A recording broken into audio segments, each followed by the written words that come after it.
Sleeve's Senior Pickleball Report is brought to you by TNC Network. Get ready for an exciting episode of People of Pickleball with Mike Sleva. We're about to dive deep into conversations with influential figures from the world of pickleball. So let's get it going.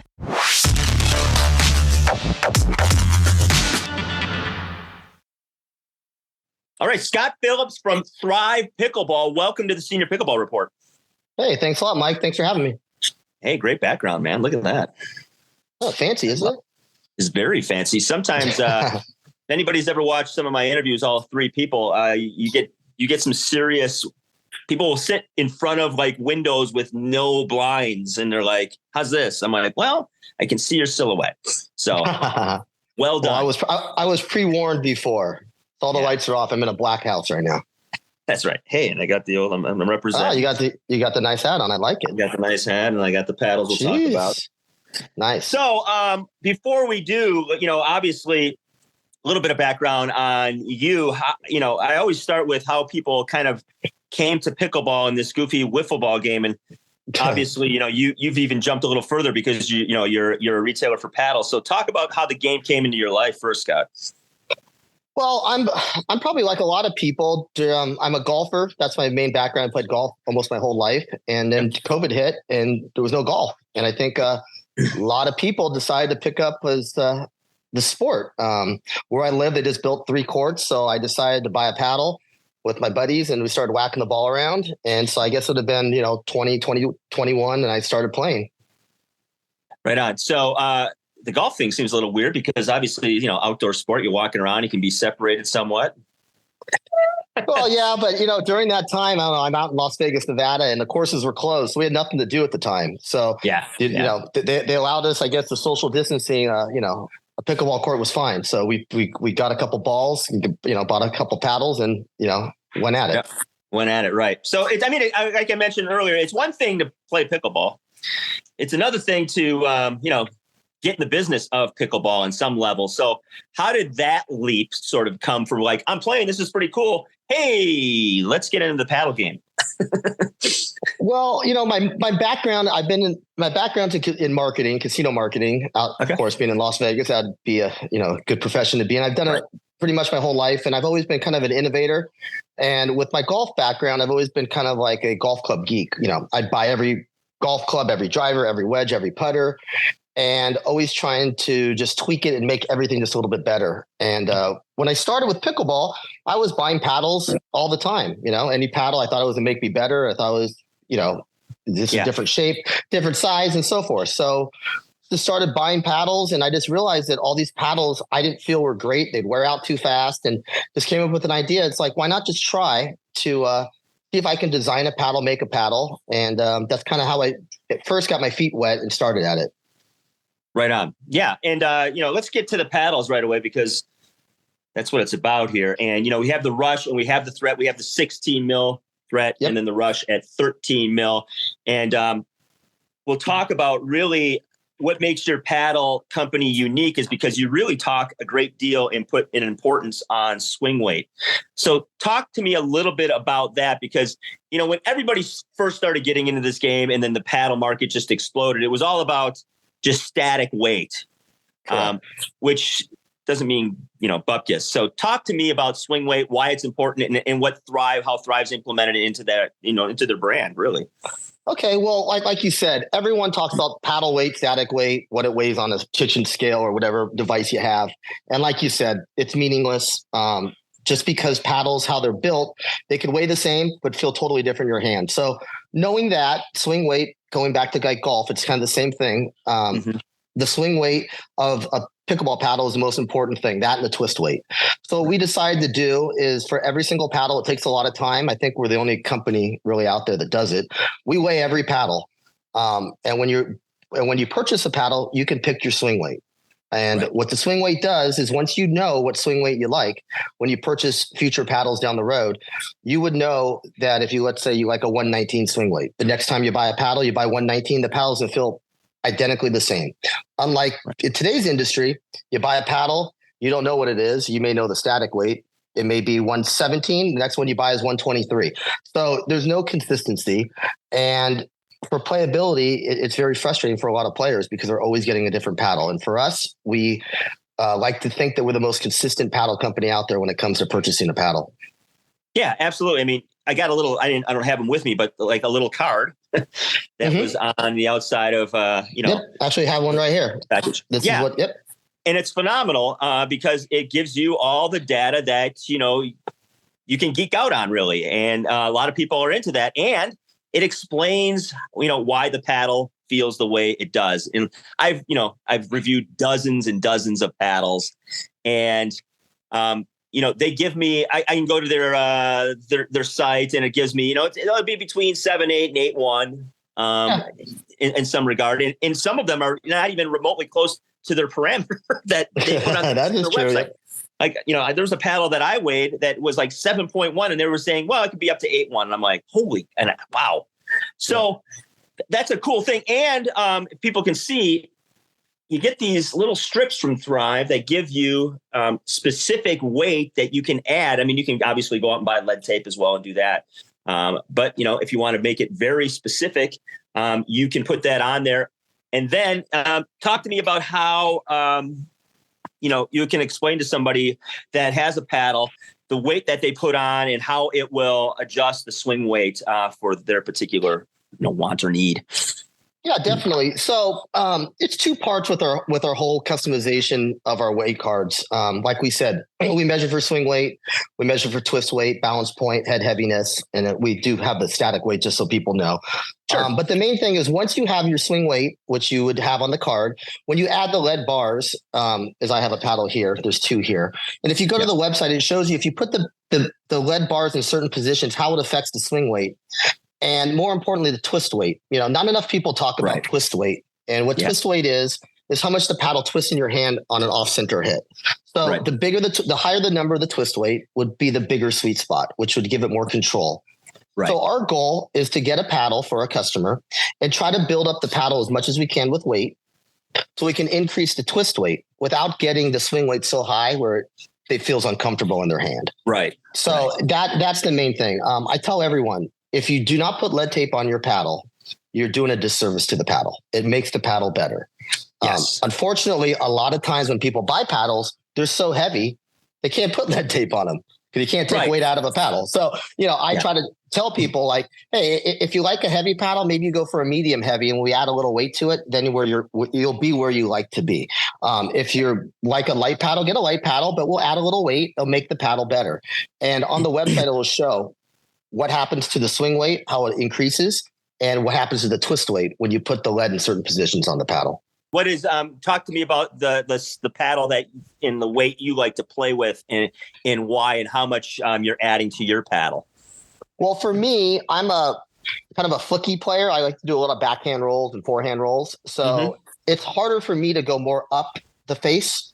So what I do is I put 3 grams is basically 0.1 ounces. Right. 0.01. And each one of these is 3, right? Yeah. 3 grams. These are 3 grams. 3 grams. So it's 0.1. Right. So if you have 4 of them, it's like 0.4 ounces. So I basically just put a lead on each side, and I go up about an inch. So I just use kind of like my thumb. I go up an inch, and that's my setup. I start with my swing weight about 119, 120. Okay. Right around there. Usually about 120 gets my paddle up to about 121, which is right where I want to be. If I go lighter and try to get more tape up, I can feel the twist weight getting more, which would be good. But with that, my hand speed's a little slower. So I don't like that feeling. A perfect example is one of our for you. Yes, I like to have it. I'm a big kind of a wristy player. So for me, I don't like to have a lot of weight going up the sides of the paddle, where most pros do. But most pros, a pro setup would be to try to get the weight as far up the paddle you can. Right. So that's a good transition. I mean, obviously, you have some pros that are you're sponsoring, and talk to me about that approach, because obviously, when you start, in the paddle game, there's different approaches you can take. You can go and try and sign players. You can have try and build a different sort of culture through whatever your merch is or things like that. What was the reasoning behind the track you followed to kind of pursue the pro game? Well, when we first opened, my main goal, I'm from Las Vegas, was to get and to find the best players in my town, which is Las Vegas. and they were basically, there's about 3 or 4 of the best players. There's Alex Simon, who's the number 2 ranked senior singles player. Been on the show a bunch. Yeah. Cool dude. Yep. Alex, definitely great guy. Then there's Lauren Mercado, who is the number 3 ranked player in the world under the age of 20. She's in Vegas. She's 16 years old. Then there's Patrick Kafka, who actually helped me design the paddles. He took up pickleball about a year and a half ago, and he was a professional tennis player and padel player. So he had a really good racket background. And then we have Raina Ash. She is a pro. She plays on the PPA and APP tours with Patrick and Lauren.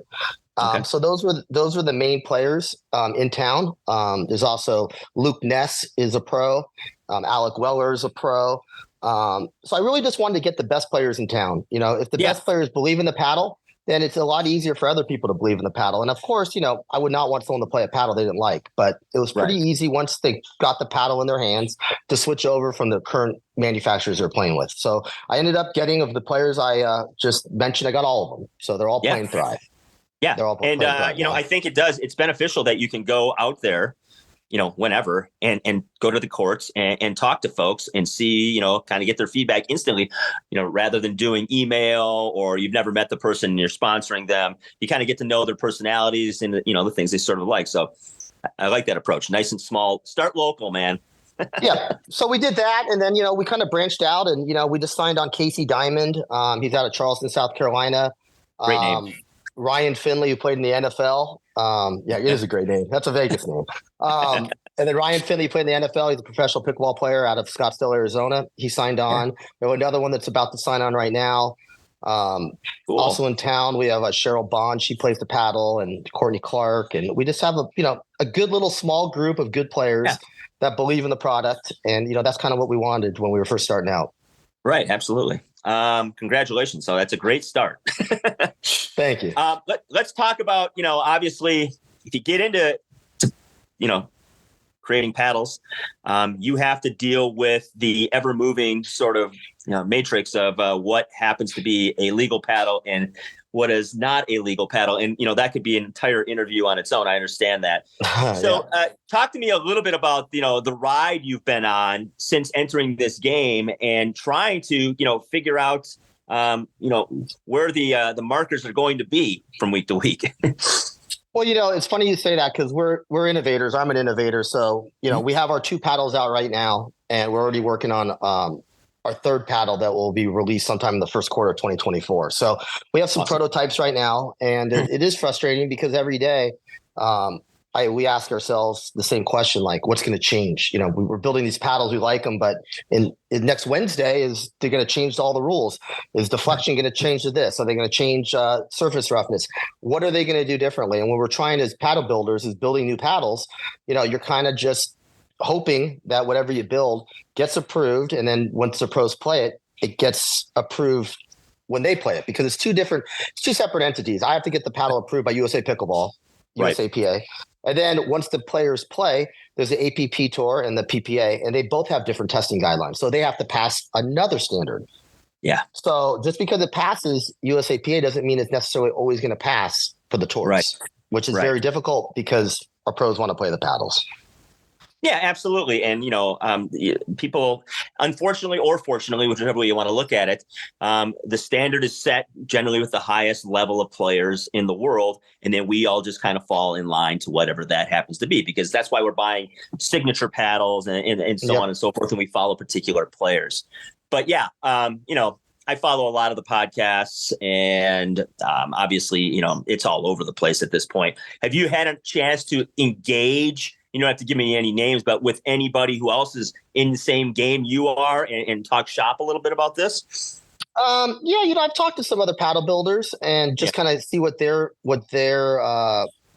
looking at, what they're trying to come up with next. I think everyone's trying to figure out what's 2024 going to bring. We had thermoforming in 2023 and, foam injection walls in 2020, so we got all these different things. And, it's my belief it's going to be paddle faces. Like, what are you going to put on the face? Raw carbon was the hot topic last year. Everyone wanted raw carbon, what is it going to be this year? And we are messing around with some different faces.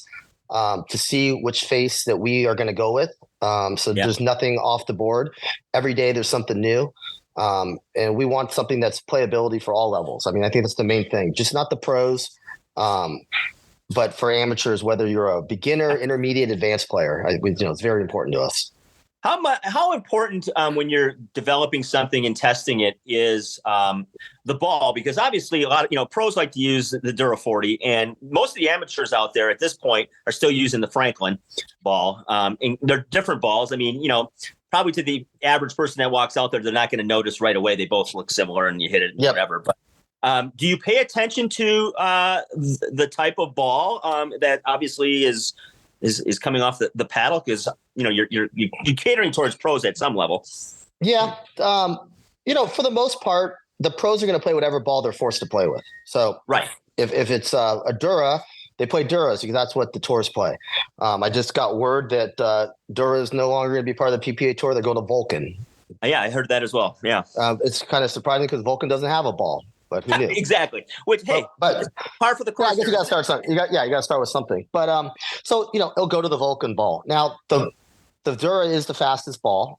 It also breaks the fastest. It also gets out of the round the fastest. But we play it because we're forced to play it. So getting back to your question, we test it with all different types of balls, and obviously we try to get our paddles to the very limit of what is allowable. I mean, if they say your paddle can be this fast, we're going to bring it to that fast. We're not going to go over, but we're going to make it where the paddle is going to pass, but it's going to pass with what our intent is. So if we're building a fast paddle, we're building a fast paddle. If we're building a paddle that spins a lot, we're going to bring the surface roughness right up to the limit of 30 and 40. That's what when the customer buys something, they should be buying exactly what they want. And that's kind of our philosophy behind it. But with the balls, we test them with all different types of balls. I don't think the ball makes that much of a difference for an amateur, like you said. But with them moving to different balls, it becomes a different game. The game is becoming so much faster with technology. Right.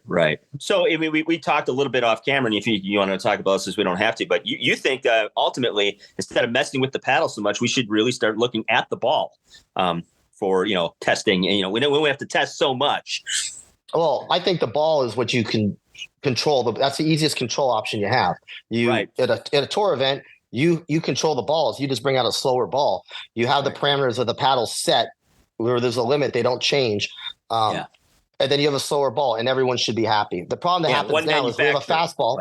One manufacturer. I mean, what happens right now is we have a fastball and crazy fast paddles. So people that have a slow paddle are going to complain about it. And you have this big issue about these fast paddles. But the public wants the fast paddles. So we're kind of in a pickle. It's kind of like with golf. The courses, pro golfers, the courses are too short, but not for me or you. Right. So what do? How do they tone down? Do you tone down equipment? Well, I don't want to hit the ball shorter. I want to hit it farther. So with the pros, they talk about is slowing down the ball, not making the ball go as fast or as far. So I think that slowing the pickleball down for pros, not for amateurs, for pros, is something that they should look into. Yeah. I mean, obviously there's different golf balls when you're playing golf. You can have a ball that's a little harder and has a little more spin and blah, blah, blah. So yeah, same type of thing. So where do you see it going, Scott? I mean, do you, as we wind up here, where do you see testing going? I mean, I know it's like throwing darts at this point. And then ultimately, where do you see technology going for paddles? Well, with testing, it's kind of up in the air. Now we have this new company, I think it's Pro Player Labs. I think that's the name of the company. And then we have the company that we submit our paddles to for USA Pickleball. I think it's in Chesapeake, Virginia. But I don't know what testing. I mean, I only control what I can control. So whatever they tell me what it's going to be, that's what it's going to be. If I got to tweak a paddle, if I build it and I have to change it to, just so it will pass, of course I will. I mean, we're not going to put out illegal paddles, but it is frustrating because things change on the fly all the time. So moving forward, I just hope there's more consistency. There's more that we all know this is what the parameters are going to be. We all are going to stay within those parameters. And it's not going to be like currently week to week that, things are changing so much. And different entities testing. Different entities testing and different testing for different paddles for different players. And, it's just to me a lot really convoluted. And I just hope there's more consistency. I think it'll make it better for the industry. It'll be better for paddle companies, better for players, better for amateurs. I think it's just better for the sport altogether. Right. Okay. So is the raw carbon fiber the end all, or is there other things coming? Other things are coming. You can't stay stagnant. We're innovating. I think raw carbon is a great surface. I think it's serves its purpose. It's going to be around for a long time. Yeah. But I think moving forward, you're going to see a lot of different surfaces, maybe with raw carbon in them. But you're going to see a lot of different types of surfaces. Necessarily, are they better? Not necessarily so much better. They're different. And I think different is what people want. And we're going to give people what they want. And the different services we're testing out are pretty cool. A lot of them have a little different feeling, a little different sound, a little different spin. So what we're coming up with, I know when it comes out in the first quarter, it's going to be something really unique, something completely different. And I think people will like it. I mean, that's the whole goal. Yeah, absolutely. Good way to end it. So Thrive Pickleball, this is Scott Phillips. You can find links in the description. Obviously, 2 paddles out at the moment. The Threat, the Rush. One's a 16 mil, one is a 13 mil, and you can get it to the exact swing weight you want. Incredible paddle. There'll be a review along with this interview. So we'll have a little bit of my thoughts on it as well. Hey, Scott, thanks for your time. Love what you do. And really cool paddle, and the way it's the best setup I've seen out there, where you can get exactly what you want. And if you obviously you stay with Thrive, you can consistently get it every single time. So well done.